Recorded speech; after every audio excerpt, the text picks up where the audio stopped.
Cheers everyone! Today we'll have Stroganoff, Russia's most valuable contribution to the world, after vodka, of course. Here's what you need: double cream, 2 onions, mushrooms, beef, in this case I used strip loin, garlic, Dijon mustard, and whiskey. I used Jameson, but the cheapest you find is alright. Don't forget spices. We'll go with salt, pepper, and bay leaves for this. Start by finely slicing the onions and garlic. You will also want to cut the beef and mushroom in fine stripes before you start.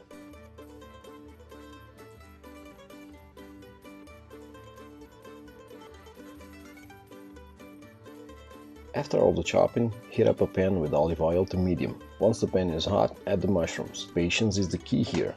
They take some time to get soft, brown, and release the sugars, but resist the urge to increase the heat. They will get dry and awful. Once you are happy with the mushrooms, take them out of the pan and reserve. Increase the heat, add a bit of olive oil, and throw in the onions and garlic. Once they have softened, it's time to put the beef stripes in. At this point, you can season the beef. I like harsh salt and pepper. When the meat is brown and the pan has high temperature again, it's time for the whiskey.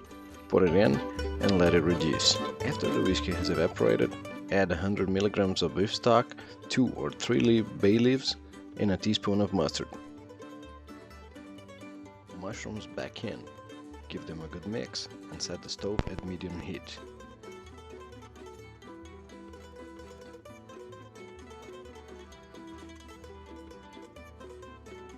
Finally, add the double cream.